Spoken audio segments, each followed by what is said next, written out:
So next we are continuing with the antiviral drugs. तो इस chapter में हम जितनी भी हमारी वायरल इन्फेक्शंस हैं उसको ट्रीट करने के लिए हम कौन कौन से ड्रग यूज़ करते हैं वो पढ़ेंगे।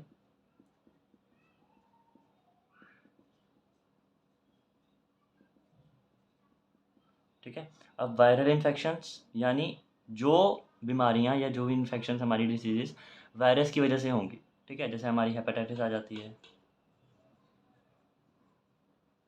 HIV है, फ्लू है, जेनिटल हर्पेस है।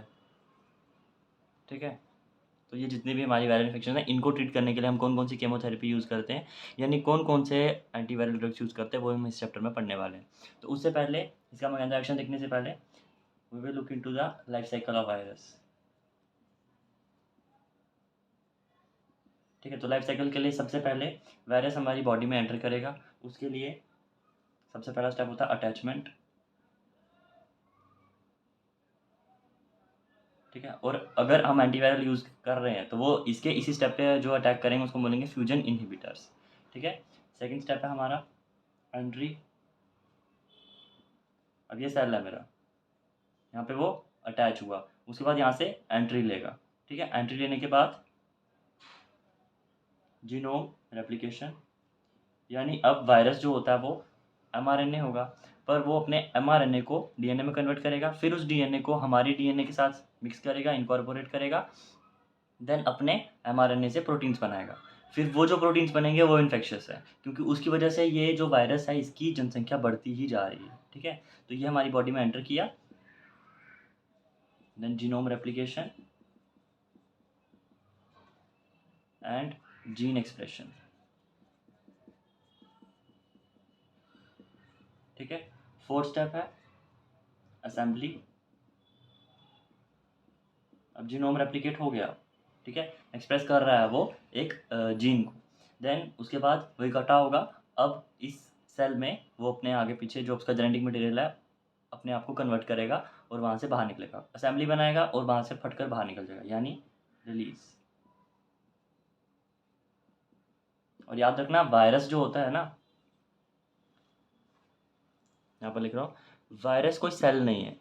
ठीक है, तो वायरस में सिर्फ mRNA होता है और प्रोटीन होता है, बस। अगर ये हमारी बॉडी के अंदर होता है तो इट इज़ लिविंग, अगर बॉडी के बाहर है तो ये नॉन लिविंग है। mRNA और प्रोटीन होता है, प्रोटीन को हम कैप्सिड बोलते हैं। और कभी कभी ऐसा होता है, ठीक है, mRNA और प्रोटीन, कभी कभी ऐसा होता है सिर्फ mRNA होगा या सिर्फ प्रोटीन होगा। सिर्फ प्रोटीन होगा उसको प्रायन्स बोलते हैं और सिर्फ mRNA होगा उसको वायरियंस बोलते हैं। अभी के लिए बस इतना याद रखना, ये वायरस जो होता है वो mRNA प्रोटीन से बनता है। ये हमारी बॉडी में मतलब इसका लाइफ साइकिल कैसा है, सबसे पहले अटैच होगा, अटैचमेंट के बाद एंट्री लेगा यहाँ से अंदर, एंट्री लेने के बाद अपना जीन रेप्लिकेट करेगा, यानी अपने mRNA को जो उसका वायरल का RNA है, यहाँ पर लिखता हूँ वायरल, वायरल mRNA को कन्वर्ट करेगा डबल स्टैंडर्ड DNA में। अरे सिंगल स्टैंडर्ड DNA होता है इसके पास।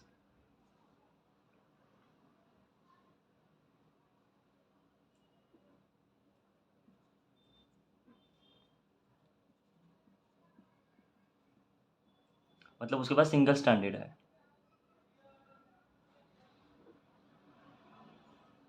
Single standard DNA।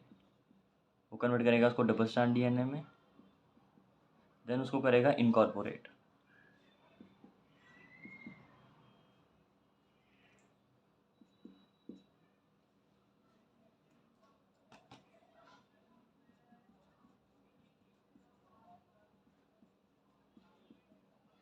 Human DNA, जब ह्यूमन DNA के साथ इनकॉर्पोरेट करेगा तो यानी अब वो इसी DNA का, ह्यूमन DNA का ही पार्ट हो गया ये वाला DNA।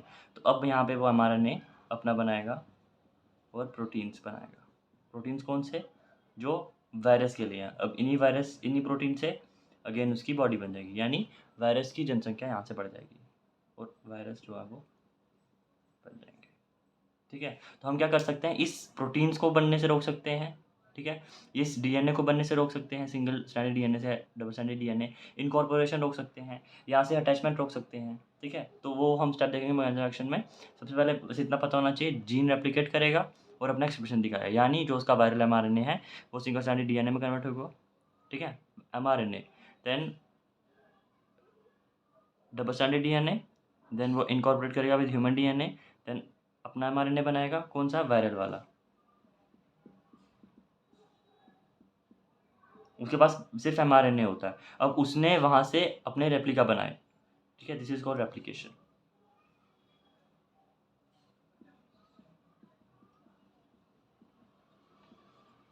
ठीक है, डीएनए बनाए, डीएनए से बनाए, then viral mRNA proteins and then virus. तो यानी उसने अपने रेप्लिका बना दी काफ़ी सारे, ठीक है, कैसे, इन प्रोटीन की वजह से, प्रोटीन बनाने की वजह से, ठीक है। तो यहाँ पे मैंने चेंज कर दिया, incorporation with human DNA, then viral mRNA proteins, then virus का बढ़ जाएगा, जितने वायरस बढ़ेंगे देन वो असेंबल हो जाएंगे, देन वहाँ से रिलीज़ होगा तो वो अदर पार्ट्स ऑफ बॉडी को अफेक्ट करेंगे। यहाँ पे ये वायरस का रेप्लिकेशन है, दिस इज वायरल रेप्लिकेशन, ठीक है। ये किसका प्रोसेस है, जीनोम रेप्लिकेशन। उसने अपना जीनोम, उसका जीनोम था या तो वो प्रोटीन था और एमआरएनए था, बस वही इसको प्रोटीन सिंथेसाइज करना और एमआरएनए सिंथेसाइज करना और बनाने। वो कैसे बनेंगे, जब वो ह्यूमन डीएनए पर अटैक कर ह्यूमन डीएनए की ही हेल्प लेकर अपने एमआरएनए और प्रोटीन्स बनाएगा, तो उसकी जो बढ़ जाएंगे, मतलब उसकी जनसंख्या बढ़ जाएगी इस तरीके से, ठीक है। अब आगे देखते हैं एंटीवायरल ड्रग्स।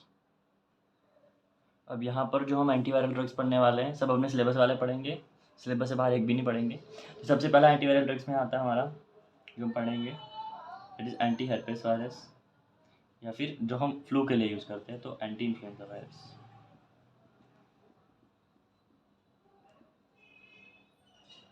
अब एंटी इन्फ्लुएंजा ड्रग्स कौन कौन से हम यूज़ करते हैं वो, सेकंड आएगा हमारा एंटी हेर्पेस, थर्ड हम पढ़ेंगे anti hepatitis,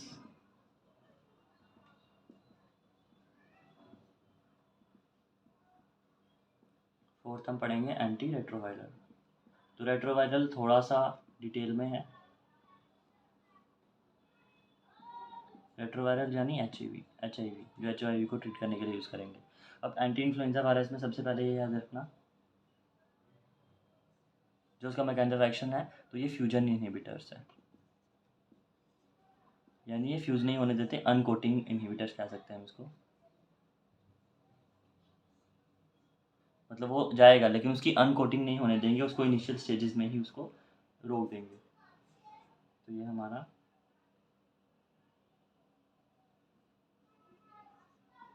inhibit uncoating of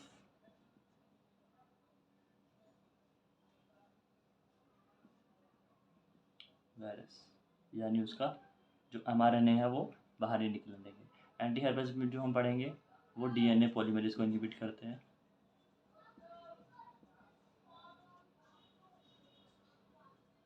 ठीक है। एंटी हेपेटाइटिस में जो पढ़ेंगे इसमें हम दो ड्रग पढ़ते हैं, रेपावायरिन और लैमिवोडियम।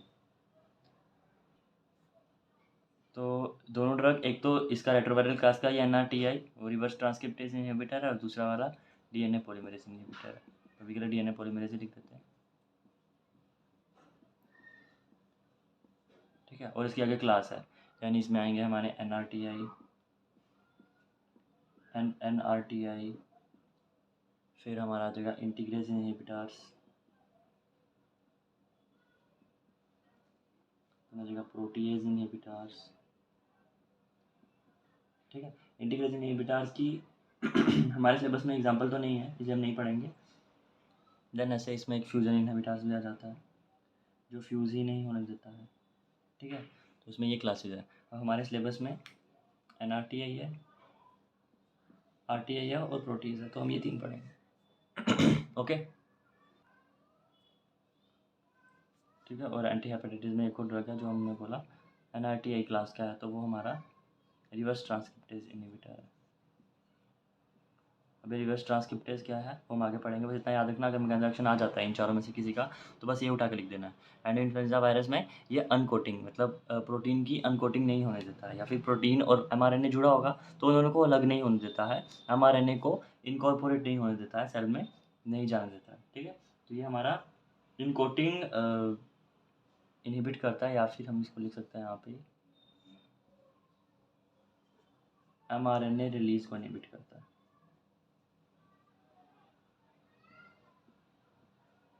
ठीक है, तो इनहिबिट mRNA रिलीज।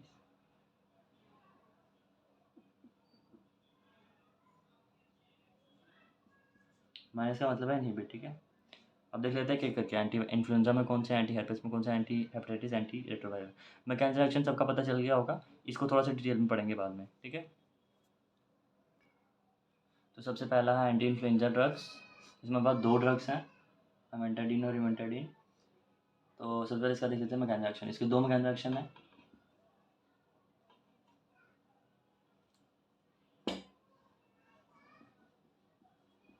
सबसे पहले मैंने क्या बोला, ये अनकोटिंग नहीं होने देता है। तो एक प्रोटीन होता है, ठीक है। सबसे पहला तो हमने ये देख लिया था कि ये जो हमारा वायरस की अनकोटिंग को इनहिबिट करता है, तो इट इनहिबिट्स वायरल अनकोटिंग, मतलब जो वायरस है रिलीज ऑफ mRNA को इनहिबिट करेगा।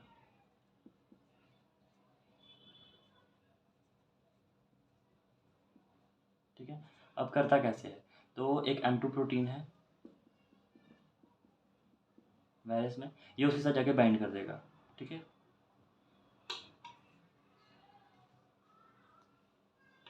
Anti-influenza drugs binds with M2 protein. अब ये M2 प्रोटीन करता क्या है, तो ये एक इंटीग्रल प्रोटीन है,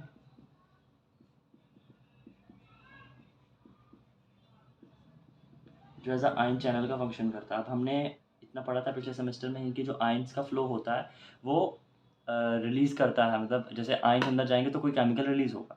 ठीक है, तो मतलब वायरस का mRNA रिलीज़ करने के लिए भी ये इंटीग्रल प्रोटीन होता है, M2 प्रोटीन। ये इंटीग्रल प्रोटीन है जो कि फंक्शन करता है एज आयन चैनल। तो अब अगर इसको वो बाइंड कर जाएगा, then function as ion channel.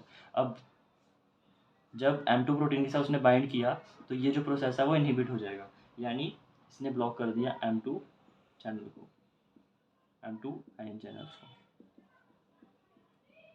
ठीक है, तो इस तरीके से वो वायरस की अनकोटिंग को इनहिबिट करता है।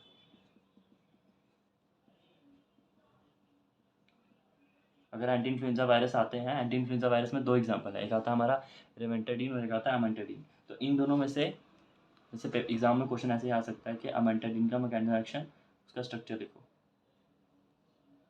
ठीक है, तो अमेंटाडिन हो गया, दूसरा हो गया रिमेंटाडिन। तो इन दोनों का मैकेनिज्म एक्शन सेम ही है ये। ठीक है, एक दूसरा मैकेनिज्म एक्शन है इसका, उसमें क्या होता है, ये हमारा वीक एंटागोनिस्ट है, जो हमारे एंटी इन्फ्लुएंजा ड्रग्स हैं।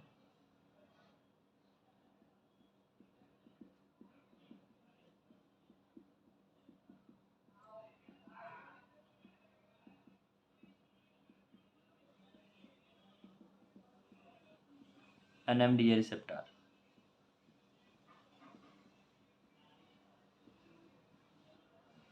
N methyl D aspartic acid.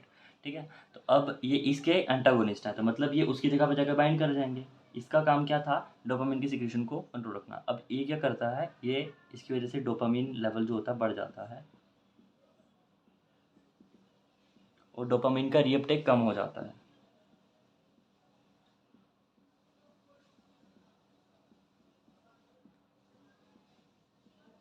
जिसकी वजह से वायरल अनकोटिंग नहीं हो पाती।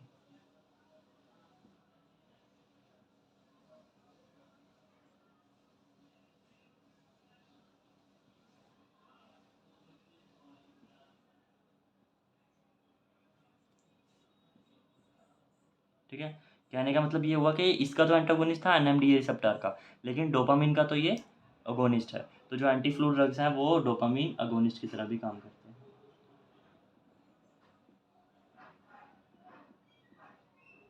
ठीक है, ये वाला मैकेनिज्म एक्शन ज़्यादा इंपॉर्टेंट है, क्यों, क्योंकि ये M2 प्रोटीन के साथ बाइंड कर रहा है, जिसका काम है आयन चैनल की तरह फंक्शन करना। तो अगर उसने उसको ब्लॉक कर दिया, ठीक है, इस चीज़ को वर्ड में याद ना, ब्लॉक करेगा, ब्लॉक कर देता जब M2 आयन चैनल्स को, तो वायरस की अनकोटिंग नहीं हो पाती है। ठीक है। तो ये वायरल की अनकोडिंग को इनहिबिट करता है, यानी एमआरएनए रिलीज़ ही नहीं करता है। तो एमआरएनए रिलीज़ नहीं होगा, डबल स्ट्रैंडेड आरएनए नहीं बनेगा। डबल स्ट्रैंडेड आरएनए नहीं बनेगा तो वो इनकॉर्पोरेट नहीं होगा ह्यूमन डीएनए में। तो ना ही एमआरएनए बन रहा है, इसकी कॉपी बन रही है, ना ही इसके प्रोटीन्स बन रहे हैं, जिसकी वजह से वायरस जो है वो फैलता नहीं है। ठीक है, मतलब जितना है उतना ही रह जाता है। ओके, ठीक है। तो ये था mechanism action of anti influenza drugs. अब वो एंटी इन्फ्लुएंजा ड्रग पूछेगा नहीं, वो पूछेगा अमेंटाडिन या रिमेंटाडिन का मैकेनिज्म एक्शन और उसका स्ट्रक्चर लिखो। तो हम क्या करेंगे, पहले उसका मैकेनिज्म एक्शन लिख देंगे और स्ट्रक्चर लिख देंगे और लिख देंगे उसके यूजेस में, it is use as anti influenza drugs as a antiviral. ठीक है, अब इसके स्ट्रक्चर देख लेते हैं। हमारे एंटी इन्फ्लुएंजा ड्रग्स में हमारे दो एग्जाम्पल है, अमेंटाडिन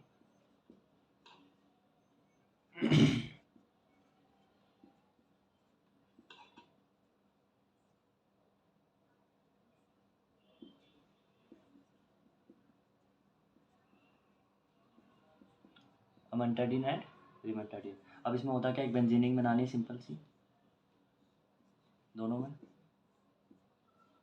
एक ग्रुप यहाँ जुड़ेगा, लेकिन अब इसमें जो रिंग और हमारे 4 कार्बन जुड़ेंगे जो इसकी रिंग को कॉम्प्लिकेट करेंगे। करेंगे क्या,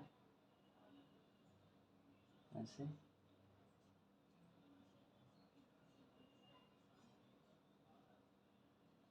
ठीक है। और यहाँ से एक कार्बन जो इसके साथ कनेक्ट होगा, उसको वापस बनाते हैं।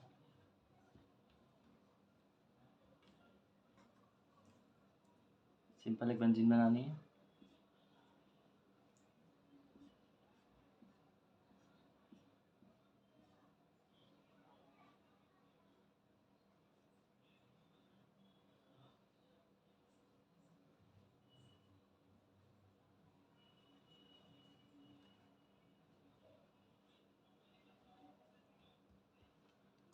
टाइम चेंज करना था, इससे बनाते हैं साइक्लोहेक्सेन। साइक्लोहेक्सेन डबल बॉन्ड होता तो बेंजीन होती।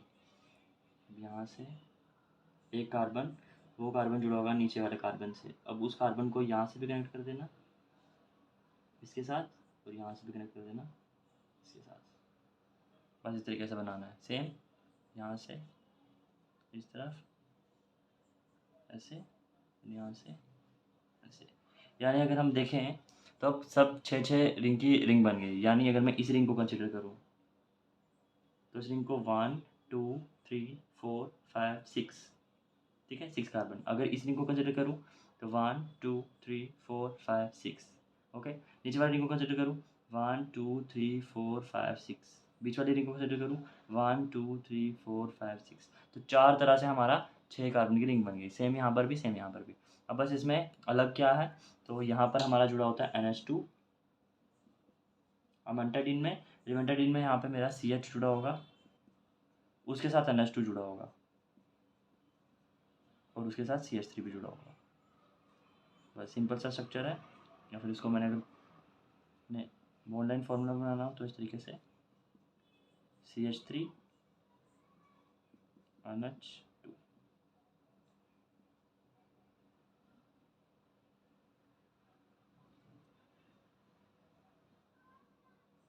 ये होगा मेरा अमेंटाडिन और रिमेंटाडिन का स्ट्रक्चर। ठीक है, ये दोनों एंटी इन्फ्लुएंजा ड्रग्स हैं जिनका मैकेनिज्म क्या है, वायरस की अटैचमेंट को इनहिबिट करना। बार बार लिख रहा हूँ क्योंकि मैकेनिज्म अगर गड़बड़ हो गई तो फिर नंबर कट जाते हैं। ठीक है, नेक्स्ट देखते हैं हम एंटी हर्पस, जो हर्पस को ट्रीट करने के लिए हम यूज़ करते हैं। सेकेंड आ जाएगा। सबसे पहले हमने बात की थी DNA पॉलीमरेज को इनहिबिट करते हैं। Inhibit DNA।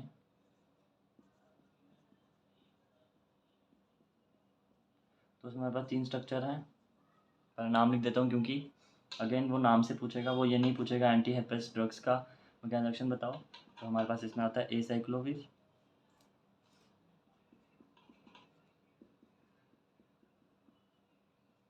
जितने भी साइक्लोविर आएंगे। दूसरा आता है गैंसी साइक्लोविर, और तीसरा हमारे सिलेबस में जो हुआ आइडोक्स यूरिडीन। ठीक है, तो इसका देख लेते हैं मैकेनिकल रिएक्शन सबसे पहले।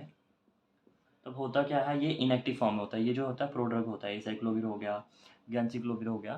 तो ये क्या करते हैं, गैंसिक्लोविर, ठीक है। तो अब ये सबसे पहले अपनी ट्राइफॉस्फेट फॉर्म में कन्वर्ट होंगे, देन वायरल डीएनए पॉलीमरेज को इनहिबिट करेंगे। तो ये क्या करता है, जो एसाइक्लोविर है, जैसे मैंने मान लिया,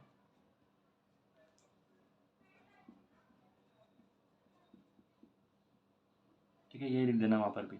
एसाइक्लोविर जो है वो हमारा सबसे पहले अपने आप कन्वर्ट करेगा मोनोफॉस्फेट फॉर्म में, एसाइक्लोविर मोनोफॉस्फेट।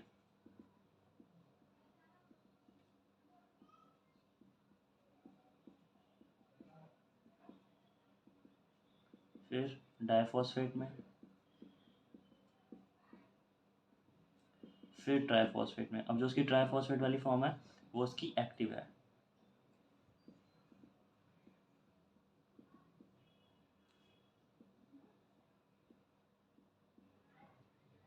तो अब ये जाकर करेगा क्या, इसकी एक्टिव फॉर्म जो है वो it inhibits the DNA polymerase,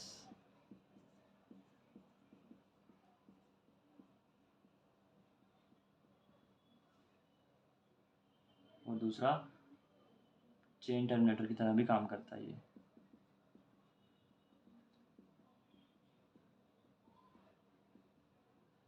ठीक है, तो अब इसने वायरस डीएनए पॉलीमरेज को होगा इसने इनहिबिट किया, क्योंकि ये ट्राइफॉस्फेट फॉर्म में तो कन्वर्ट हो गया एसाइक्लोविर। क्योंकि हम देखते हैं डीएनए जो बनता है वो कैसे बनता है, न्यूक्लियोसाइड और न्यूक्लियोटाइड की वजह से। वहाँ पर फॉस्फेट होता है, शुगर होता है, नाइट्रोजन बेस होता है। तो वहाँ पर जो फॉस्फेट ग्रुप जुड़ता है वो इस तरीके से जुड़ता है, ट्राइफॉस्फेट यूज़ होता है, देन फॉस्फेट जुड़ता है। तो ये वहाँ जाकर एज ए रॉ मटेरियल वहाँ जाकर खड़ा हो जाएगा। तो अब ये इससे तो नहीं बन पाएगा, क्योंकि हमारा नाइट्रोजन बेस और शुगर चाहिए। तो ये तो नाइट्रोजन बेस है नहीं है, ये तो उसका उसके जैसे दिखने वाला कोई और है, बहरूपिया है। तो हम इसको तो यूज़ नहीं करेंगे। तो ये जो है इसलिए चेन टर्मिनेटर की तरह काम करता है। तो उसने डीएनए पॉलीमरेज एंजाइम को इनहिबिट किया, मतलब इसने हमारी डीएनए की कॉपी नहीं बनने दी, इन दोनों ने, इसने भी और इसने भी। तो उसकी वजह से क्या हुआ, हमारी डीएनए की सिंथेसिस रुक जाती है, डिक्रीज सिंथेसिस ऑफ डीएनए।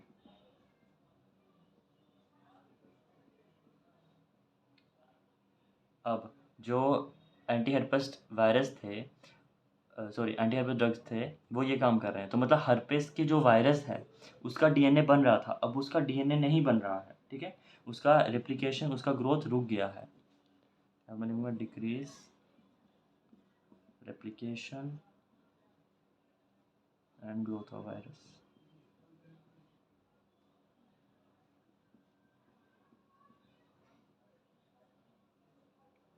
यानी हुआ क्या, सबसे पहले ये इनएक्टिव फॉर्म में था, प्रोड्रग था, वहाँ जाकर मोनोफॉस्फेट डाइफॉस्फेट ट्राइफॉस्फेट में कन्वर्ट हुआ, तो ये अपनी एक्टिव फॉर्म में कन्वर्ट हो गया। अब इसकी एक्टिव फॉर्म क्या है, अब ये जाएगा वहाँ पे एज अ स्टार्टिंग मटेरियल कि भाई मेरे को यूज़ कर लो, मैं बनाऊंगा डीएनए। पर इसका तो काम ही नहीं है, ये तो डीएनए बना ही नहीं सकता। डीएनए तो हमारे नाइट्रोजन बेस बनाएंगे, जो हमने 5 पढ़े थे, ग्वानिन, साइटोसिन, थाइमिन, यूरैसिल और एडेनिन, ठीक है। तो अब ये वहाँ जाकर खड़ा हो गया है, अब इसका तो हम यूज़ कर नहीं सकते। तो ये क्या करता है, डीएनए पॉलीमरेज को इनहिबिट करता है और डी चेन टर्मिनेट कर देता है, जिसकी वजह से डीएनए की सिंथेसिस नहीं होगी। डीएनए की सिंथेसिस नहीं होगी, यहाँ पर जो है हमारा डीएनए की सिंथेसिस नहीं हो पा रही है। एमआरएनए से डीआरएनए डीएनए बना है, पर डीएनए रेप्लिकेट नहीं हो पा रहा है, ठीक है। तो रेप्लिकेशन रुक गई और वायरस की ग्रोथ रुक गई। इसकी वजह से हमारा जो एंटीवायरस जो एंटी हेपेट ड्रग है वो इस तरीके से एक्शन दिखाते हैं। अब इसके स्ट्रक्चर देख लेते हैं। तो इस क्लास को हम डीएनए पॉलीमरेज इनहिबिटर क्लास भी बोलते हैं, ठीक है, ऊपर लिख दिया था। देन अब हमारे स्ट्रक्चर है एसाइक्लोविर,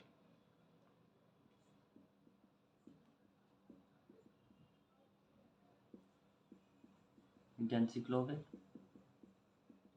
तीसरा आइडॉक्सियूरिडिन। आइडॉक्सियूरिडिन का स्ट्रक्चर थोड़ा सा अलग है, लेकिन इसके नाम से पता चल जाएगा। यूरिडिन यानी यूरेसिल, एंड आइडॉक्स मतलब आयोडीन यहाँ पे प्रेजेंट होगा। थोड़ा सा नीचे करके लिख देता हूँ।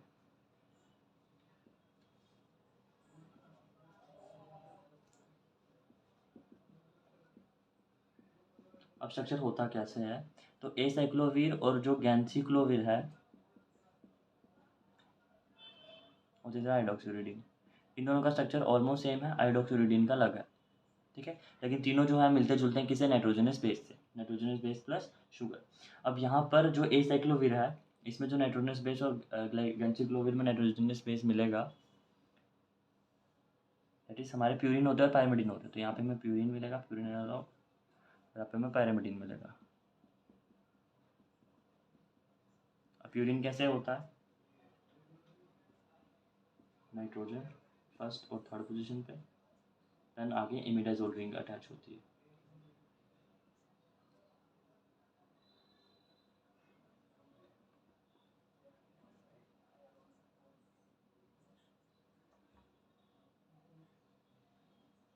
फर्स्ट और थर्ड पोजीशन पे नाइट्रोजन।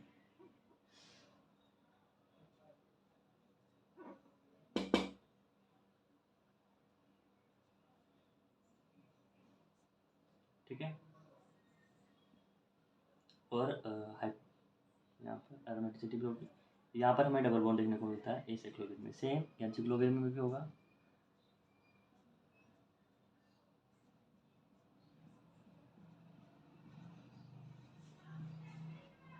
ठीक है, यहाँ पे डबल बॉन्ड, एक डबल बॉन्ड यहाँ पे, एक डबल बॉन्ड यहाँ पे। ठीक है, दोनों में स्ट्रक्चर सेम ही है। अब होता क्या है, यहाँ पर ग्रुप नीचे लगा होगा एन के साथ, इस एन के साथ जो लगा होता है date is CH2O, CH2, CH2OH, CH2O, CH2, CH2OH। यहाँ पे ईथर लिंकेज है। ठीक है, अब ये वाला नाइट्रोजन दिख रहा है ना, NH, NH, क्योंकि 3 बॉन्ड बनाता है नाइट्रोजन, इसने 3 बना दिए, इसने ये भी यहाँ पे ऐसे बना देगा, बट इसका वाला थोड़ा सा अलग होगा। CH2O तो होगा, लेकिन आगे इस कार्बन के पास 2 चेन्स होंगे, यानी OH, यानी इसने ऐसे त्रिशूल बना दिया आगे जाकर। ठीक है, एक और ग्रुप यहाँ पे अटैच होता है इन दोनों के बीच में, NH2। सेम यहाँ पर भी। और एसाइक्लोविर की तो माइनस लेवल में सिंथेसिस भी है, तो ये थोड़ा अच्छे से पढ़ लेना। एसाइक्लोविर का मैकेनिकल रिएक्शन आएगा और उसका स्ट्रक्चर आएगा बिल्कुल जैसे हमारा अमेंटाडीन या रिमेंटाडीन में से अमेंटाडीन इंपॉर्टेंट है, तो अमेंटाडीन के ऊपर आता है कि मैकेनिकल रिएक्शन और स्ट्रक्चर लिखो, वैसे एसाइक्लोविर पे आएगा, एसाइक्लोविर का स्ट्रक्चर और मैकेनिकल रिएक्शन लिखो, तो ये आ जाएगा इस तरीके से। ठीक है, उसके बाद ये आ गया गेंसिक्लोविर का। बस क्या करना है, ईथर लिंकेज बनानी है CH2 के बाद, उसके बाद यहाँ पे CH2 OH था, वहाँ पे CH2 के साथ 2 CH2 है और OH है, यानी यहाँ पे त्रिशूल टाइप बना देना है। हाइड्रोक्सीरिडोन पैरामिडीन डेरिवेटिव है, तो यहाँ पे सिंगल एक ही रिंग आएगी।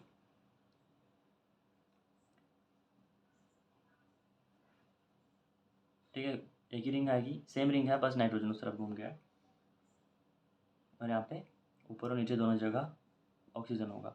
अगर ऑक्सीजन होगा तो यहाँ पे H आ जाएगा, डबल बॉन्ड नहीं आ पाएगा। ठीक है, इस नाइट्रोजन के साथ एडॉक्स यूरिडीन, यूरिडीन पहले होता है यूरेसिल, फिर होता है यूरिडीन, फिर होता है यूरिडेलिक एसिड। अब यूरिडीन का मतलब है कि यहाँ पे शुगर जुड़ी हुई है। ठीक है, तो यहाँ पर इस एन के साथ जुड़ेगी हमारी शुगर, राइबोस, जिसके 6 पोजीशन पे OH,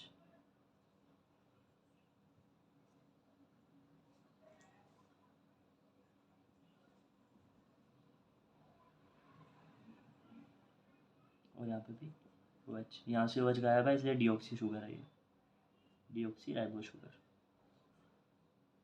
ठीक है, ये हो गया हाइड्रोक्सीरिडीन। अब आइडोक्स में आईडी था, मतलब आयोडीन था, तो आयोडीन में यहाँ पे जोड़ दूँगा। ठीक है, तो ये तीनों जो हमारे एंटी हाइपर ड्रग्स हैं जो DNA पॉलीमरेज को इनहिबिट करते हैं। ठीक है, उसके बाद यहाँ पर एक छोटी सी बात बता देता हूँ, प्यूरिन्स पैरामिडीन्स, यानी पहले ये होता है, ये हमारा नाइट्रोजनस बेस।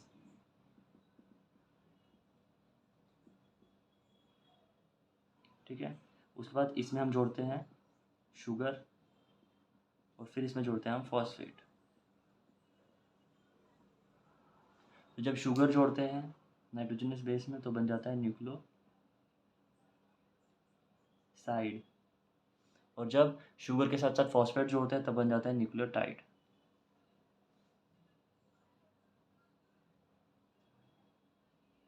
ठीक है, विद फॉस्फेट।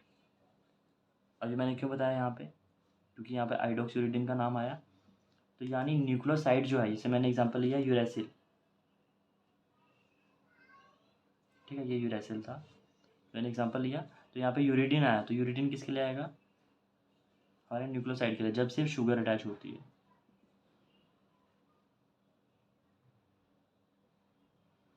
जैसे मैं यहाँ पे साइटोसिन ले लेता हूँ एग्जांपल।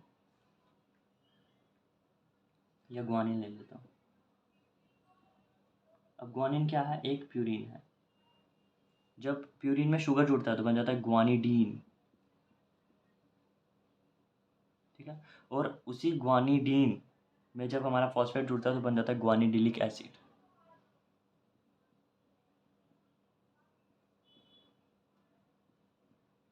यानी ये ग्वानिडिलिक एसिड न्यूक्लियोटाइड है, ग्वानिडीन इज न्यूक्लियोसाइड है, और हमारा ग्वानिडीन इज नाइट्रोजनस बेस। ठीक है, ये एक्स्ट्रा था पढ़ने वाला, सिर्फ ये इन दोनों का स्ट्रक्चर। आइडोक्सियूरिडीन का स्ट्रक्चर क्लियर करने के लिए मैंने बता दिया कि आइडोक्सियूरिडीन का मतलब क्या है कि इसके साथ शुगर जुड़ी हुई है, फॉस्फेट नहीं जुड़ा हुआ। और ये पूरा यूरेसिल का स्ट्रक्चर है, बस यहाँ पे डबल बॉन्ड हो, डबल बॉन्ड हो। और अब नाइट्रोजन की वैलेंसी तो कंप्लीट हो गई यहाँ पे NH से, यहाँ पे डबल बॉन्ड, अब बीच में डबल बॉन्ड नहीं आएगा तो यहाँ पे एक डबल बॉन्ड लगा देंगे।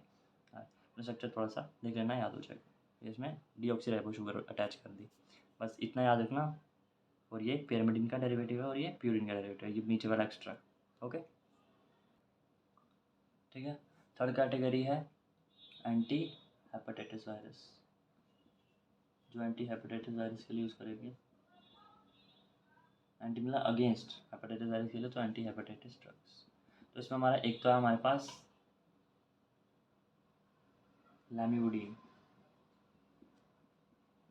वो हम एंटी हेर्पेस में एंटी रेट्रोवायरल में पढ़ेंगे, वहाँ पर थोड़ा इजीली तरीके से पढ़ लेंगे तो एंटी रेट्रोवायरल का फंक्शन भी हमें पता चल जाएगा। तो वहाँ पे इसका जो मैकेनिज्म एक्शन है that is inhibit nucleosidase reverse transcriptase, ये NRTI है, सिंपल से याद रखना NRTI है।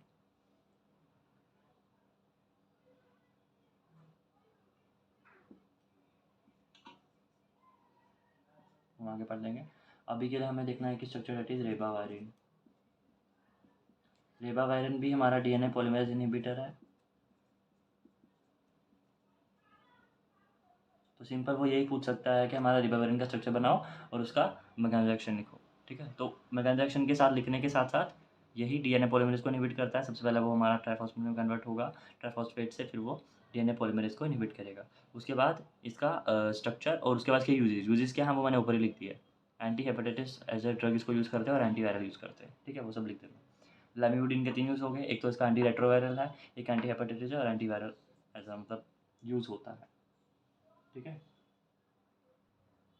और जो हमने डोपामिन वाला पढ़ा था सबसे पहला अमेंटाडिन इमेंटाडिन, तो अमेंटाडिन एंटी पार्किंसन भी यूज़ होता है, ठीक है, तो याद रखना वो उसका एक यूज़ है। अभी राइबोवैरिन का स्ट्रक्चर, तो यहाँ पर भी हमारे पास राइबोज शुगर आएगी, उससे पहले वी हैव ट्रायाजोल रिंग,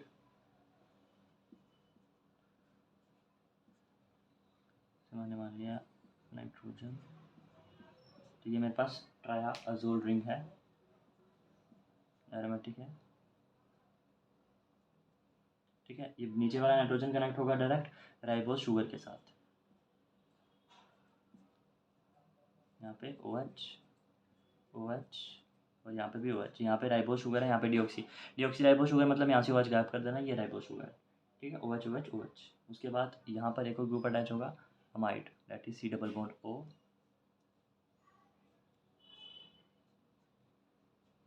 NH2, बस खत्म, ये हमारा रिबाविरिन का स्ट्रक्चर है,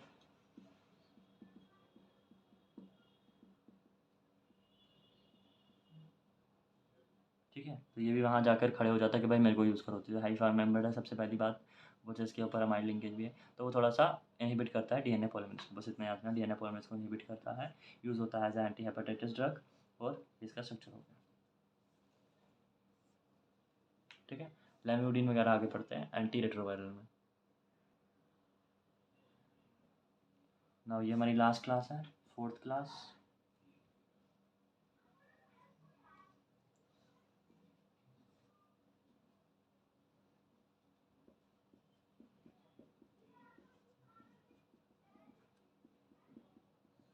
एंटी रेट्रोवायरल ड्रग्स, यानी जो HIV के लिए यूज़ करेंगे हम स्पेसिफिकली, ठीक है। तो यहाँ पे हमारे 3 क्लास में हम ड्रग पढ़ने वाले हैं। सबसे पहले हमारे पास NRTIs,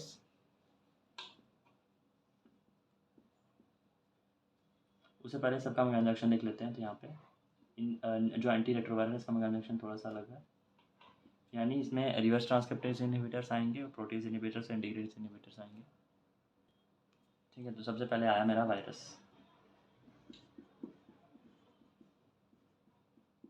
उसकी एंट्री हुई या वो फ्यूज़ हुआ, ये मैंने पहले भी देखा था।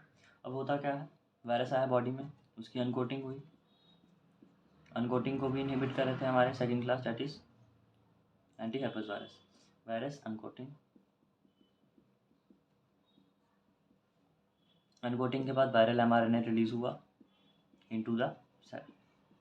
ये वायरस एंट्री कहाँ पे हुई, इनटू द सेल में। ठीक है, वायरल mRNA से बनेगा हमारा वायरल DNA।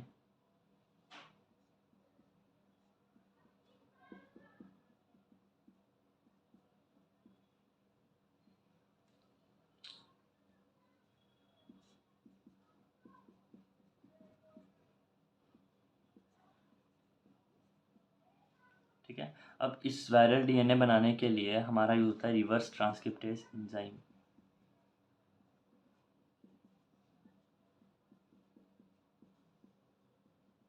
अब यहाँ पे सबसे पहले ट्रांसक्रिप्टेज, तो ट्रांसक्रिप्शन का मतलब सबको पता है, डेट इज DNA से mRNA बनाना। अब यहाँ पे mRNA से DNA बन रहा है, यानी रिवर्स ट्रांसक्रिप्शन हो रहा है, तो इसमें एंजाइम काम करता है रिवर्स ट्रांसक्रिप्टेज एंजाइम।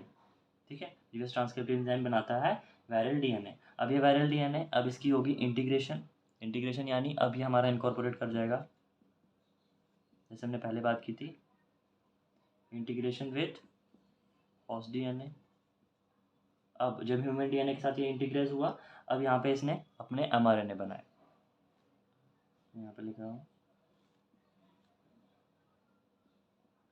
फिर mRNA से प्रोटीन्स बनाए।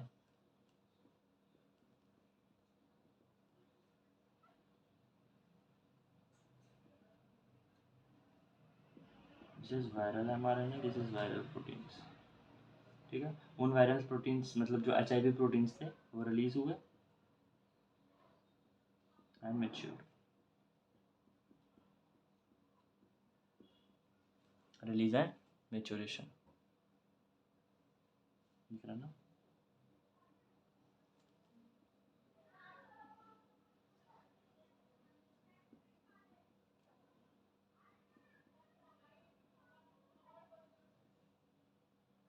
अब इस प्रोटीन्स, ये जो प्रोटीन्स है ना, ये हमारे पॉलीपेप्टाइड की फॉर्म में होते हैं, मतलब बहुत लंबी सी चेन होती है। ठीक है, तो उसको हम तोड़ते हैं। ठीक है, ताकि हमारा सेल स्ट्रक्चर नया जो है हमारे प्रोटीन, मतलब नए नए हमें बनाने हैं ना वायरस, तो उनको रिलीज़ करना है। तो उसके लिए इस प्रोटीन्स को, जो पॉलीपेप्टाइड की एक लंबी सी चेन है, उसको तोड़ना पड़ेगा, ताकि वायरल के बहुत सारे कॉपीज़ बन जाए। तो यहाँ पर ये वायरल प्रोटीन्स इनएक्टिव होते हैं, जो पॉलीपेप्टाइड्स होते हैं, और ये जो हमारे छोटे छोटे होते हैं वो हमारे एक्टिव होते हैं। तो यहाँ पर हमारे प्रोटीज इनहिबिटर्स काम करते हैं, मतलब जो हमारे पॉलीपेप्टाइड है ना, उनको छोटे छोटे पार्ट्स में हमारा कन्वर्ट करता है प्रोटीएस एंजाइम, तो ये उसको इनहिबिट करेंगे। तो सबसे पहले अब हम देख रहे थे हमारा मैकेनिज्म एक्शन। ठीक है, तो वायरस एंट्री और फ्यूजन पे जो काम करे, दैट इज फ्यूजन इनहिबिटर्स।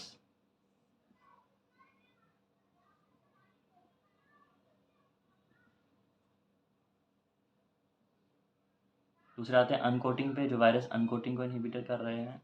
ठीक है, जैसे हमने देखा था अमेंटाडीन।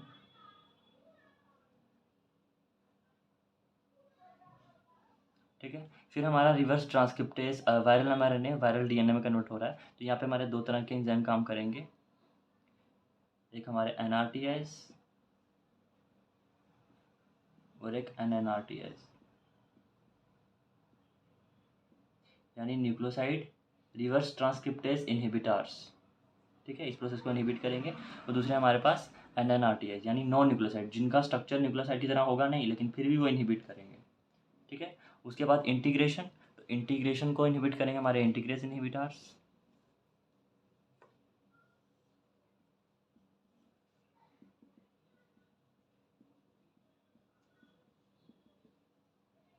ठीक है, उसके बाद हमारे वायरल प्रोटीन्स को जो है कन्वर्ट करते हैं पॉलीपेप्टाइड।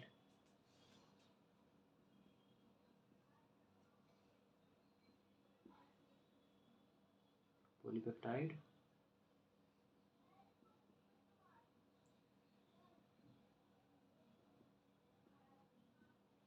जिसके ऊपर काम करता है प्रोटीएस।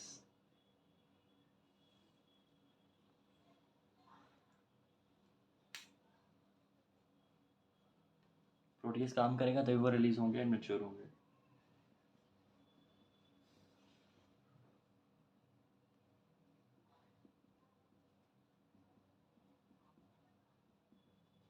तो यहाँ पे मेरे काम करने वाले हैं प्रोटीएस इनहिबिटर्स।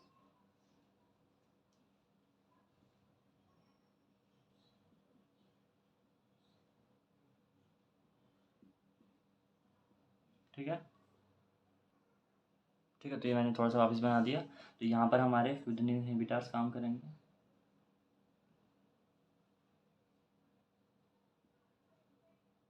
इस प्रोसेस को इनहिबिट करेंगे, फ्यूज ही नहीं होने देंगे।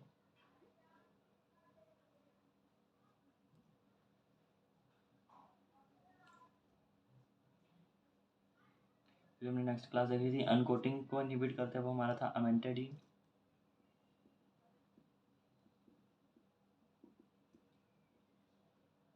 ठीक है, अब जो एंटी रेट्रोवायरल में हम देखने वाले हैं, हमने देखा यहाँ पे वायरल mRNA से वायरल डीएनए बनेगा। तो वो कौन सा एंजाइम काम करेगा? रिवर्स ट्रांसक्रिप्टेज, जिसी को हम आरटी बोलते हैं। तो इसी को अब इनहिबिट करेंगे हमारे एनआरटीआईज और आरटी।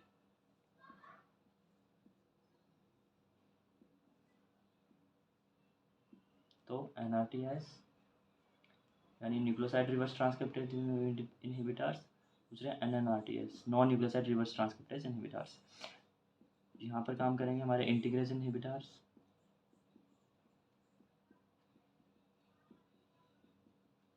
ठीक है, और लास्ट वाले यहाँ पर जो हमारे वायरल प्रोटीन्स हैं वो हमारे पॉलीपेप्टाइड की फॉर्म में होंगे,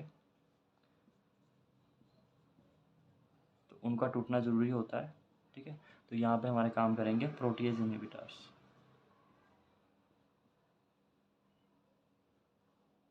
ठीक, क्योंकि इसमें इस प्रोसेस को प्रोटीएज एंजाइम करता है।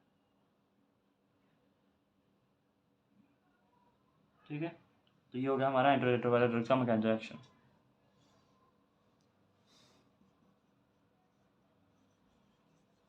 तो एनआरटीआई का है, एनएनआरटीआई का है, इंटीग्रेस का है, फ्यूजन का है, प्रोटीज इनहिबिटर्स का है, अमेंटेडिन का भी ये लिख सकते हैं।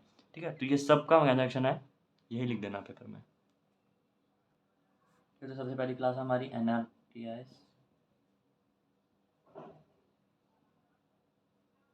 यानी जिनका स्ट्रक्चर न्यूक्लियोसाइड की तरह है।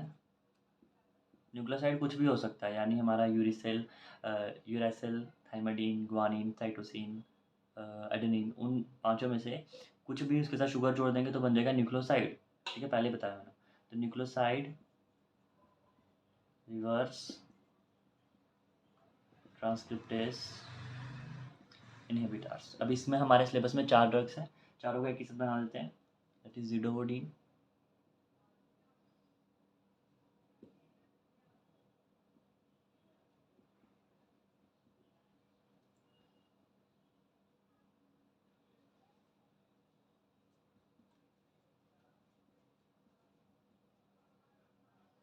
नेक्स्ट है हमारे पास ज़ैलसिटाबिन,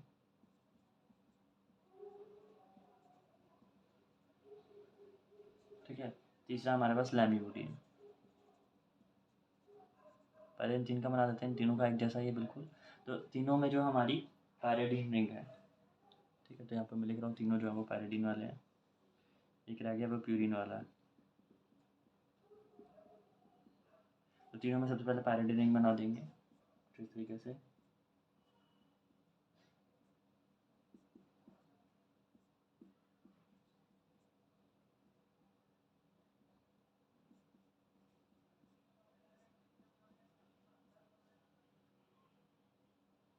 ठीक है, अब यहाँ पे डबल बॉन्ड आएंगे। तो है इसमें हमारे पास डबल बॉन्ड वो यहाँ पे है, डबल बॉन्ड वो यहाँ पे है, इसमें यहाँ पर है, इसमें यहाँ पर है, यहाँ पे NH2 ग्रुप जुड़ा हुआ है।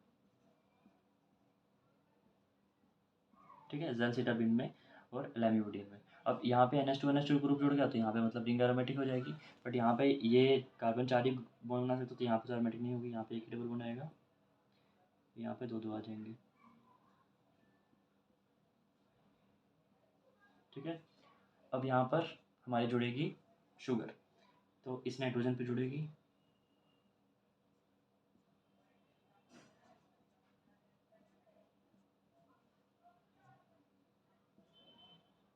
फर्स्ट कार्बन पे यहाँ, और इसके 6 कार्बन पे CH2OH,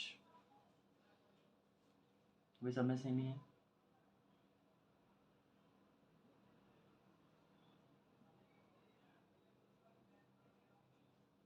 ठीक है, अब यहाँ पर एक चीज़ हमें देखने को मिलेगी, वो हमारा जीरो बॉडी में थोड़ा सा स्ट्रक्चर कॉम्प्लिकेट हो जाएगा।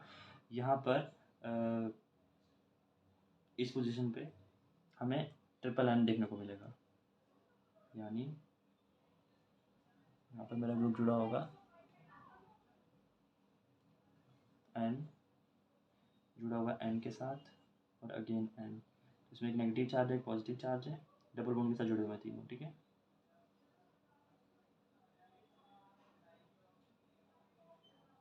तो ये हमारा जीडोबोडीन का स्ट्रक्चर आ जाता है, प्लस यहाँ पे एक CH3 ग्रुप जुड़ा होता है बस।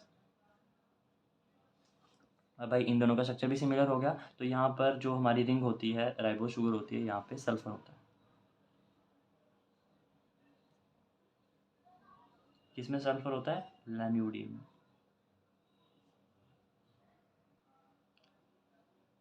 ठीक है, तो इसमें एक स्ट्रक्चर हो रहा है, वो ज़ैलसिटाबिन के साथ कंपेयर करके देख लेते हैं। ठीक है, अब ज़ैलसिटाबिन के साथ ही उसका मैच करेगा, बस उसमें पैरिमिडीन की जगह प्यूरिन रिंग होगी, तो मैं इस लैम्यूडिन को मिटा देता हूँ। ठीक है, तो मैं बना रहा हूँ दूसरा वाला D-एडेनोसिन, तो उसके नाम से ही क्लियर हो रहा है, डाई मतलब दो रिंग, बस इधर से याद रखना, D-एडेनोसिन में दो रिंग होता है, तो यहाँ पे हमारा प्यूरिन आ जाएगा।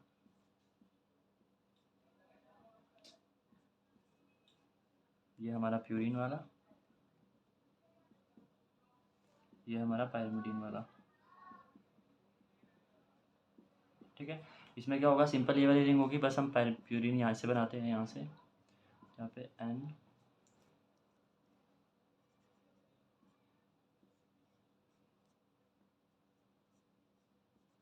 जुड़ा होगा N से।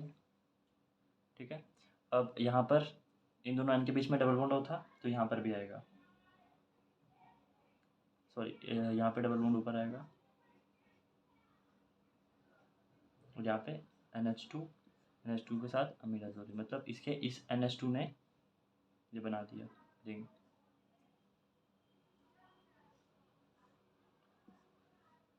अब यहाँ पे NH के साथ राइबो शुगर आ जाएगी, बिल्कुल सिमिलर वाली, CH2OH। अब एक ही डबल बॉन्ड है, तो अब यहाँ पर डबल बॉन्ड नहीं है, वहाँ पर हम अपना डबल बॉन्ड लगा देंगे इस तरीके से, यहाँ पे NH आ जाएगा। ठीक है, तो ये प्यूरिन रिंग है, बस एक यहाँ पे डबल बॉन्ड होता है, बाकी NH2 ही है। बाकी मैं देखा था डबल बॉन्ड, दोनों डबल बॉन्ड किस में थे, हमारे जीडोबोडीन में। ठीक है, अब देखते हैं NNRTIs। नेक्स्ट है हमारे पास NNRTIs, तो इसमें हमारे पास दो स्ट्रक्चर है, एक है लोविराइड का,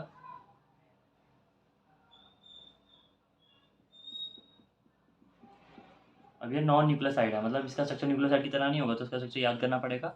दूसरा हमारे पास डिलावर्डिन, तो थोड़े डेंजर स्ट्रक्चर है, लास्ट के बस 2-3 स्ट्रक्चर हैं, देख लेते हैं।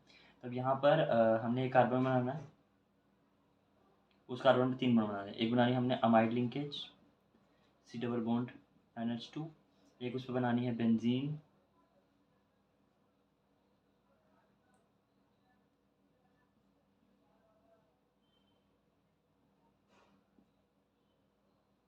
ठीक है, और इसी CH2 पे हमें एक NH जोड़ना है, जो NH आगे अगेन बेंजीन के साथ जुड़ा हुआ है।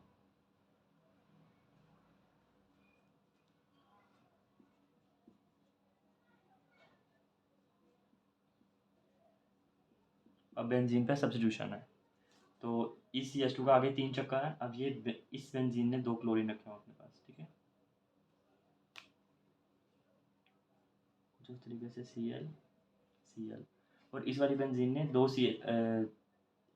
अगेन एक रखा हमारे पास असाइल ग्रुप,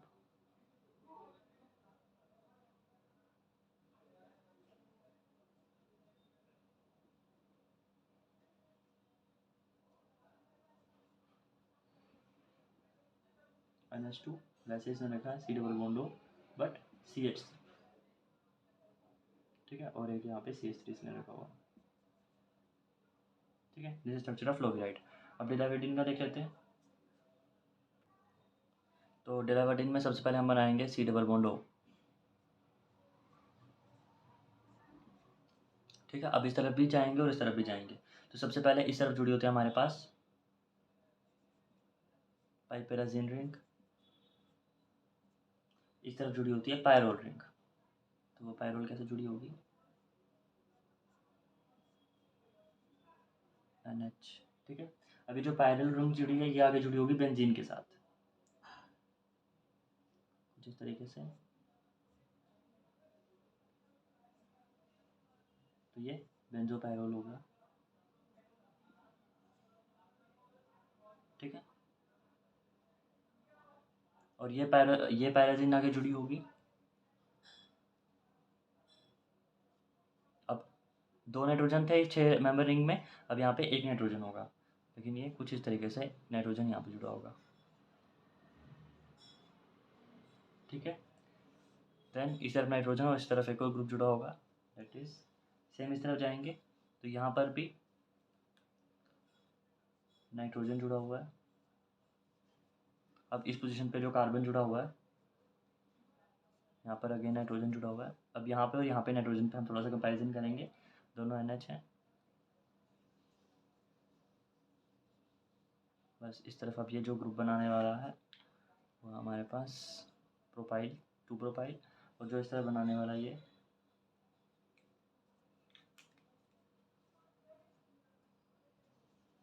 के बाद सेम इस कार्बन की जगह पे सल्फर लगा देंगे, तो कुछ इस तरीके से बन जाएगा सल्फर डबल बॉन्ड O,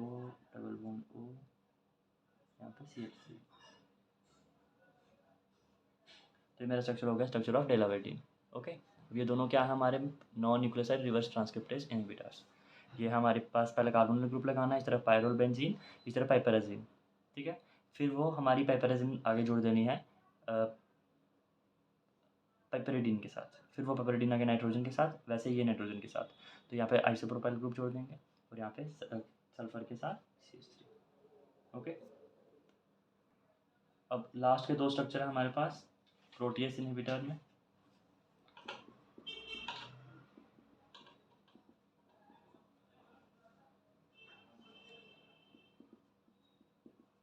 यानी जो उस पॉलीपेप्टाइड को कन्वर्ट नहीं होने देंगे। इसमें और 2 हैं, सिक्वेनावीर एंड इंडिनावीर। तो दोनों स्ट्रक्चर शुरू कैसे करने हैं हमने, सबसे पहले तो यार सिक्वेनावीर एंड इंडिनावीर पहले स्ट्रक्चर बना देते हैं। सबसे पहले यहाँ पे होंगे हमारे पास 3 कार्बन, 1 2 3, तो दोनों पे सब्स्टिट्यूशन होगा। और यहाँ पे हमारे पास होंगे 5 कार्बन,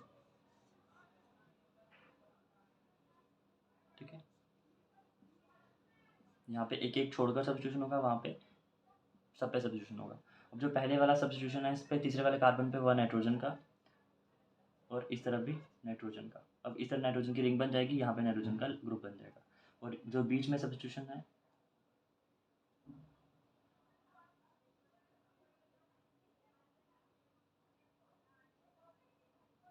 वो मेरे पास OH का, ठीक है। अब यहाँ की बात करेंगे तो इसमें भी एक सेंटर में OH का होगा, एक तरफ N का होगा और दूसरी तरफ मेरे पास बेंजीन का होगा।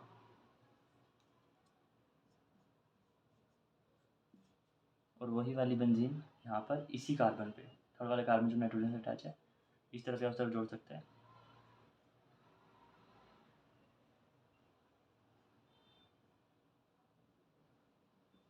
ठीक है। तो क्या हुआ, यहाँ पे 3 कार्बन थे, बीच में OH, यहाँ पे 5 कार्बन थे, बीच में OH।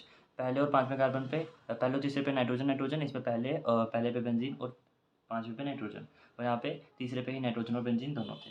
अब करना क्या है, सबसे पहले हम सिक्वेनावीर का देख लेते हैं जो थोड़ा सा डिफरेंट है। तो सबसे पहले यहाँ पर इस नाइट्रोजन पे अमाइड लिंकेज होगी, मतलब C double bond NH2 NH बन गया।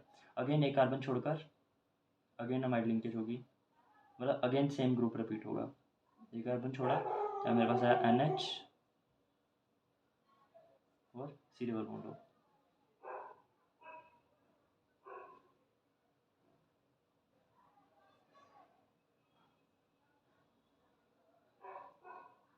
इसको इस तरीके से बनाते हैं ताकि डबल बॉन्ड ऊपर रहे। अगेन NH एंड अगेन नीचे।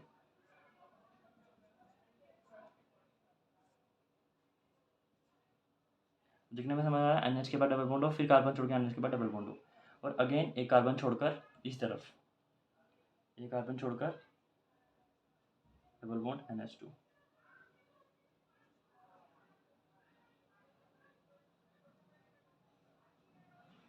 ठीक है, इस कार्बन पे डबल बॉन्ड छोड़कर एक और छोड़कर CH2 हो गया।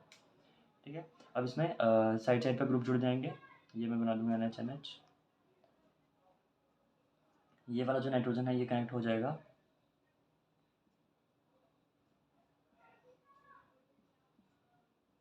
पैरिडीन। पैरिडीन के साथ एक और रिंग होगी साइक्लोहेक्सेन। ठीक है, सेम यही रिंग यहाँ पर भी आएगी, लेकिन यहाँ पे नाइट्रोजन सेकंड पोजीशन पे होगा। तो यहाँ पर वी हैव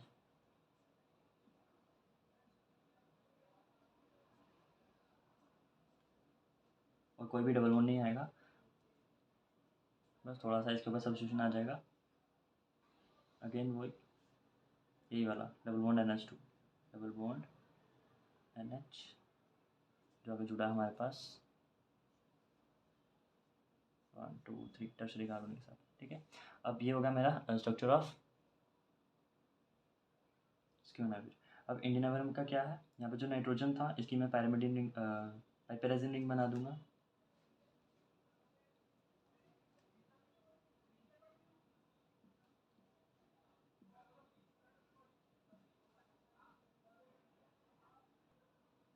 ठीक है, फिर बिल्कुल जैसे पिछले वाले हमने देखा था पाइपेराजिन के बाद पैरामिडिन थी, वैसे ही पाइपेराजिन के बाद हम पाइपेरिडीन बना देंगे, यानी एक कार्बन छोड़कर यहाँ पे मैंने पाइपेरिडीन रिंग जोड़ दी। बट इस बार इसमें डबल बॉन्ड है तो ये पाइपेरिडीन नहीं है, पाइरिमिडीन हो जाएगी। ठीक है, इस तरफ का ख़त्म हो गया। इस तरफ ये मैंने इस पोजीशन पे बेंजीन लगाई थी, अब इसके इस पोजीशन पे, इसके सेकंड पोजीशन पे वी हैव अमाइड लिंकेज, जैसे हम ऊपर लगा रहे थे बिल्कुल सेम। डबल बॉन्ड NH जो आगे जुड़ा है एक छोटे से ग्रुप के साथ, मतलब बड़ा ही है, 5 मेंबर्ड, देन आगे 6 मेंबर्ड, और यहाँ पे इसके ऊपर OH है। ठीक है, तो ये होगा मेरा स्ट्रक्चर ऑफ सिक्वेनाविर।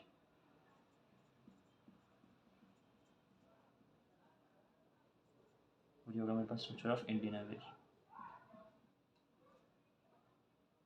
अगर एग्ज़ाम में आता है और इसका स्ट्रक्चर याद नहीं रहता है तो कम से कम इसका मैकेनिकल रिएक्शन लिख देना, और लिख देना इसका यूज़ है as a anti retroviral protease inhibitor है।